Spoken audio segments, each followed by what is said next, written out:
Olá! Neste vídeo, nós vamos entender se Deus é justo ou ele é justificador.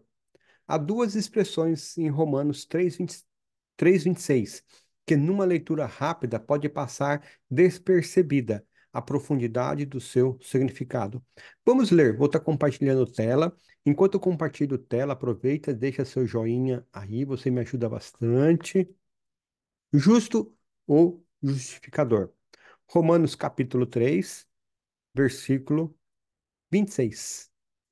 Tendo em vista a manifestação da sua justiça no tempo presente, para ele mesmo ser justo e o justificador daqueles que têm fé em Jesus. Quero comentar um pouquinho essas duas palavras aí. eh, Essas duas expressões, ele mesmo ser justo e justificador. Justo e justificador, Deus ele assim, ele é justo, sim. E o que significa Deus ser justo?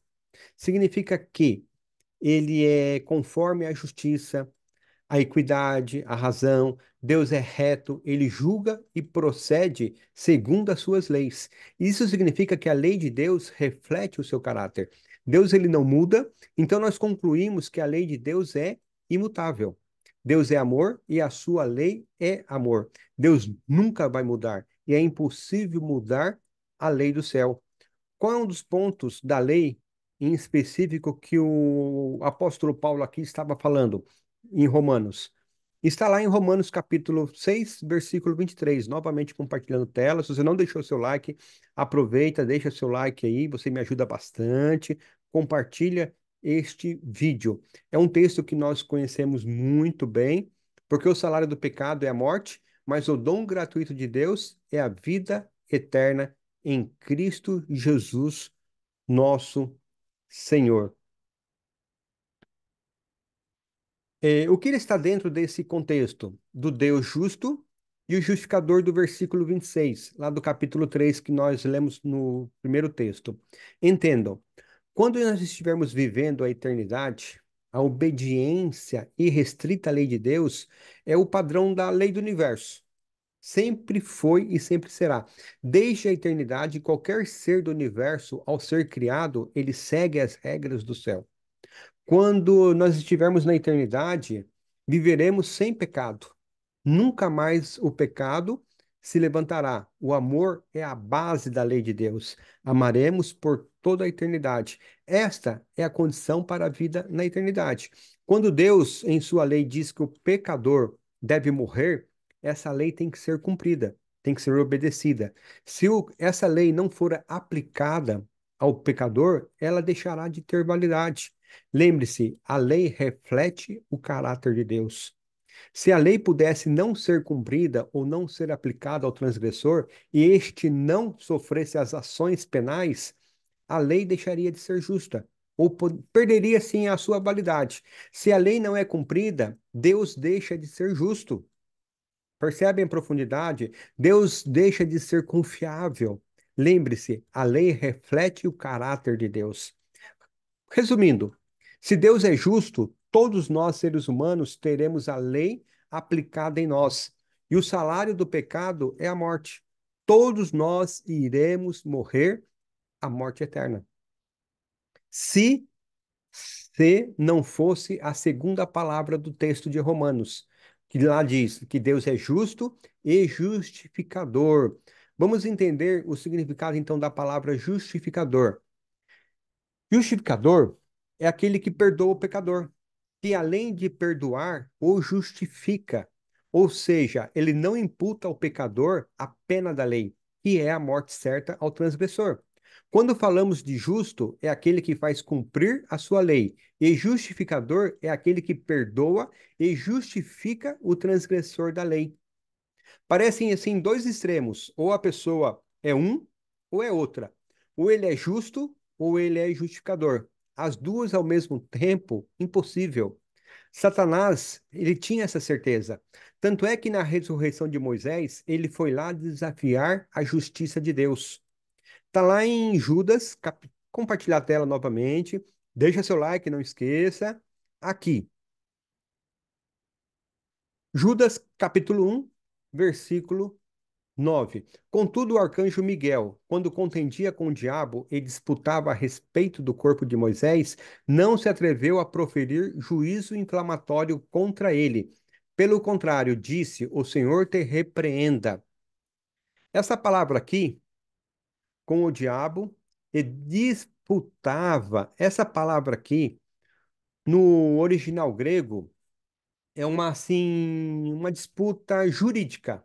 Não é corpo a corpo, é uma disputa assim de um tribunal. Então Satanás ele coloca a sua roupa de acusador, olha para Jesus, o advogado de defesa, e lhe diz: impossível você ressuscitá-lo e lhe dar a vida eterna. Se o Senhor fizer isso, será conhecido como o justificador do universo, mas não poderá mais ser visto como justo. Ele olha para as testemunhas no tribunal e continua dizendo: Moisés pecou e ele está pagando o preço da transgressão da lei. A condição para se viver a eternidade é a obediência à lei. E ele não obedeceu. Como transgressor, ele deve ficar na sepultura. A justiça exige a morte do transgressor. A justiça reclama que a sentença seja aplicada. Aí ele olha para Cristo e continua na sua acusação lá. Se você é justo, então que Moisés fique na sepultura. Então Satanás deixou claro assim ali para todas aquelas pessoas presentes, ou Deus continuaria sendo justo, mantendo Moisés na sepultura, ou caso o ressuscitasse, Deus seria o justificador e deixaria de ser justo. No momento que Satanás exigia uma resposta, o texto apenas diz que Jesus não se atreveu a proferir juízo inflamatório contra ele. Juízo inflamatório seria assim, digamos, Jesus não deu satisfação para Satanás. Vamos entender depois. Lembre-se que isso ocorreu 1500 anos antes da cruz. Esse é um dos motivos que Jesus não perdeu tempo com Satanás. O plano da justificação pela fé lhe seria melhor entendido após a cruz somente. Que plano? Né? Qual o plano? O plano da justificação. O detalhe fundamental que Satanás não sabia e também os anjos não compreendiam bem o assunto que está lá na última parte do texto, lá de Apocalipse, capítulo 13. Vou ler só, vou compartilhar a tela aqui novamente.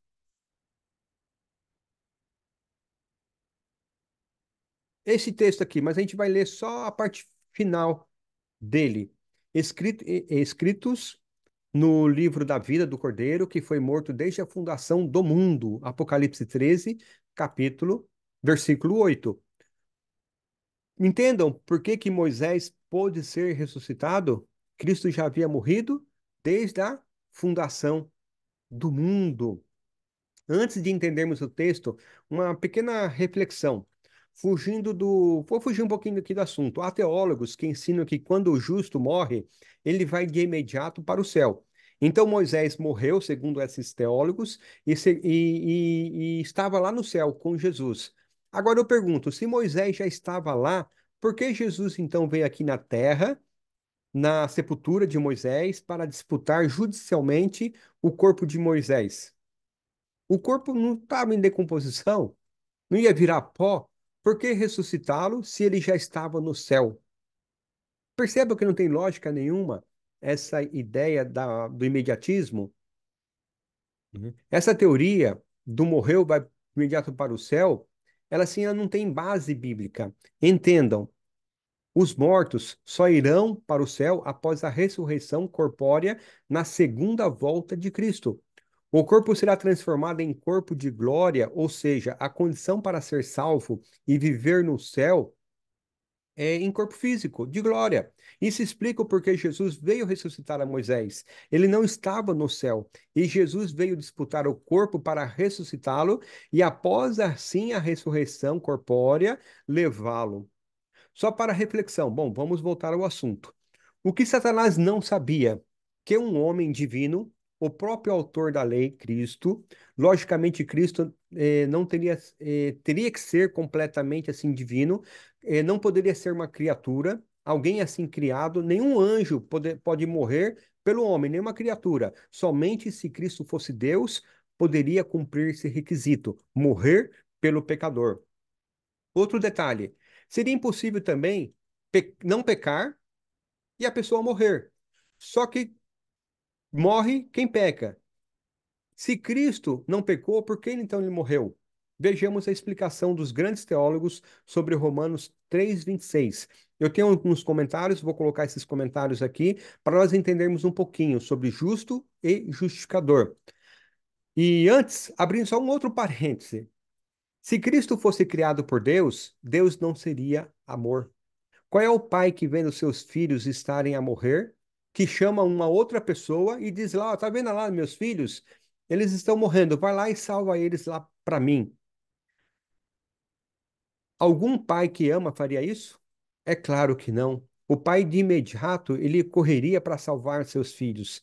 Mas algumas pessoas ensinam que Deus olhou para o homem, o vendo morrer, criou a Jesus Cristo e disse: "Ah, vai lá e salva você, o homem." Não tem lógica. Deus é completamente divino. Bom, voltando. Por que Cristo morreu se ele não pecou? Vejamos alguns comentários de Romanos, como eu falei, desse capítulo 3, versículo 26. Justo e justificador. Vou compartilhar a tela para vocês poderem depois copiarem. O primeiro, o Todo-Poderoso colocou a base sobre a qual poderia perdoar o pecado e sobre a qual declara os pecadores justificados, ainda assim permanecendo justo. Esse é o comentário bíblico do Moody, volume 2, página 485. Por causa da ressurreição de Jesus Cristo, o Evangelho é poder de Deus para a salvação de todos aqueles que creem. Jesus Cristo foi entregue para morrer por nossas transgressões e ressurreto para nossa justificação. Isso significa que a ressurreição de Cristo comprova que Deus aceitou o sacrifício de seu Filho e que agora os pecadores podem ser justificados, sem que Deus quebre sua própria lei, nem contrarie sua própria natureza. Esse é o comentário bíblico expositivo desse autor, página 684, volume 5. Outro autor. Esses versículos refletem a questão central de um grande conflito, o ponto fundamental do plano da redenção. Satanás havia declarado que a justiça era incompatível com a misericórdia, justo justificador, e que se a lei fosse transgredida, seria impossível que o pecador fosse perdoado. Comentário Bíblico Adventista, volume 6, página 555. Outro comentário: Deus providenciou o sacrifício e recebeu a oferta pelo sangue de Cristo. Deus propiciou a si mesmo. A cruz foi a justificação de Deus. Deus permanece justo ao justificar os pecadores, pois sua justiça foi satisfeita e sua lei foi cumprida mediante o sacrifício de Cristo na cruz. Esse auspicioso acontecimento não foi um acidente, mas uma agenda deliberada de Deus. Pai, a cruz foi um grande ato público de Deus para manifestar sua justiça. E aqui é o comentário expositivo da editora Agnus, do Hernandes Dias Lopes, página 173. Esse assunto, eu coloquei aqui os comentários, mas esse assunto é meio que unânime entre os autores. Jesus ele ignora os argumentos de Satanás, lá naquele momento, 1500 a.C., diante do corpo de Moisés, não entrou em confronto com ele, simplesmente ressuscitou a Moisés. Disse a Satanás que o Senhor te repreenda. O diabo ficou sem entender, pois ele sabia que Deus não quebraria sua lei. Como é então que Deus ressuscita um pecador dos mortos? Ninguém havia sido ressuscitado ainda. Quase, lembra-se, isso foi há 1500 anos antes da cruz. Jesus não morreu, né, naquele momento. Então, o diabo ficou sem entender. Então, assim, como assim? Só que Jesus, ele viveu, não cometeu pecado nenhum, mas ele morreu. Não por causa dos seus próprios pecados. Ele morreu pelos pecados do homem. Aí está a chave. Um texto, desse comentário aqui, que eu já li, vou ler novamente. Esse daqui, acho que é um Romanos, comentário aqui de Romanos, eu até tirei aqui da minha biblioteca, eu tenho esses comentários todos, vou compartilhar a tela para que você possa ler também.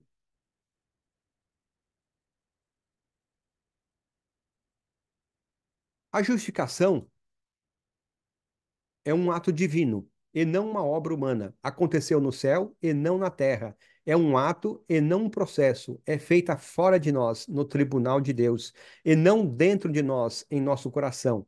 A justificação não é novidade, mas doutrina profundamente arraigada no Antigo Testamento. Não é contrária à lei, mas testemunhada pela lei. Provém da graça e não do mérito. É recebida pela fé e não por meio das obras. Cristo tomou o nosso lugar, sofreu por nós o duro golpe da lei. Aqui, novamente, o comentário do Hernani Dias Lopes. Eu tirei um pouquinho das páginas 162, 163, 164. Então, nós percebemos que na cruz de Cristo,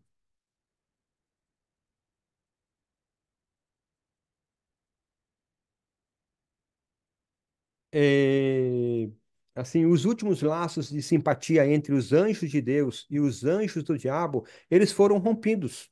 Os anjos ainda não haviam compreendido a malignidade do diabo. Perceberam que este ser, ele seria, se possível, matar seus seguidores, pois atentou contra a vida do seu próprio Criador. Também entenderam que a morte expiatória de Cristo lhes dá condição de ser justo e justificador. O que que é graça? Graça é Deus pagando o preço para que eu e você tenhamos acesso a esse remédio imprescindível para uma doença chamada pecado. Não tem como entender o sacrifício de Cristo e duvidar de que Ele é capaz de nos perdoar todos os nossos pecados e nos salvar. Você quer o perdão de Deus? Jesus já tomou todas as providências. Basta você aceitar a vida eterna. Você aceita Cristo como seu Salvador pessoal? A morte não é o fim da nossa existência. A morte é apenas um sono profundo do último dia de nossa existência até a volta de Cristo, caso venhamos a morrer. E Cristo voltará nas nuvens do céu, e quando ele voltar, todos os mortos em Cristo ressuscitarão, e nós, os que estivermos vivos, seremos levados para o céu. Esse texto aqui se encontra também na Bíblia. Quero lê-lo como último texto. Aqui, 1 Tessalonicenses 4, capítulo 4, versículos 16 e 17. Portanto, o Senhor mesmo, dada a sua palavra de ordem, ouvida a voz do arcanjo, ressoada a trombeta de Deus, descerá dos céus, e os mortos em Cristo ressuscitarão primeiro. Depois nós, os vivos, os que ficarmos, seremos arrebatados juntamente com eles, entre nuvens, para o encontro do Senhor nos ares. E assim estaremos para sempre com o Senhor. A certeza que nós temos é da vida eterna. Quando nós aceitamos a Cristo como nosso Salvador pessoal, a partir desse momento nós estamos salvos. Salvação significa amar, amar a quem nos salvou, a quem morreu por nós. Quando nós amamos, nós obedecemos, nós adoramos a Deus na casa dele, fazemos a vontade dele, ele passa a ser o Senhor da nossa vida. Resumindo, o homem, ele transgrediu a lei. E essa lei condena ele à morte, à eterna, a todos nós. Mas Deus vem à terra, se torna humano, vive uma vida toda sem pecado e morre. Ele viveu a minha e a sua vida e morreu por mim e morreu por você. Se você aceitar a Cristo como teu Salvador, Cristo toma o teu lugar e você, quem deveria morrer, mas Cristo morre no seu lugar. Cristo morreu por você para que você possa ir para o céu. E ele vai voltar. E quando ele voltar, nos levará para o céu, nos dará a vida eterna. E a vida eterna, ela é real. E você pode se despir dessa desesperança e colocar as vestes de Cristo, as vestes da esperança, as vestes da certeza da vida eterna. Aceita Cristo como teu Salvador. Se batize, assim, se prepare para a eternidade. É tudo isso que Deus tem para nós. Nada nesse mundo possa ser mais importante do que uma vida eterna. E Cristo quer nos dar a vida eterna. Que esse novo ano, 2024, esteja assim entre os anos mais felizes da sua vida. Que ele esteja entre os mais felizes. Se você gostou desse vídeo, compartilha, copie o link, coloca nos seus grupos do WhatsApp, nos seus grupos do Telegram, coloca nos grupos do Facebook, compartilha, divulga, faça um comentário, você me ajuda bastante. Deixa seu e deixa seu joinha aí. Um abraço para todos, um ótimo 2024.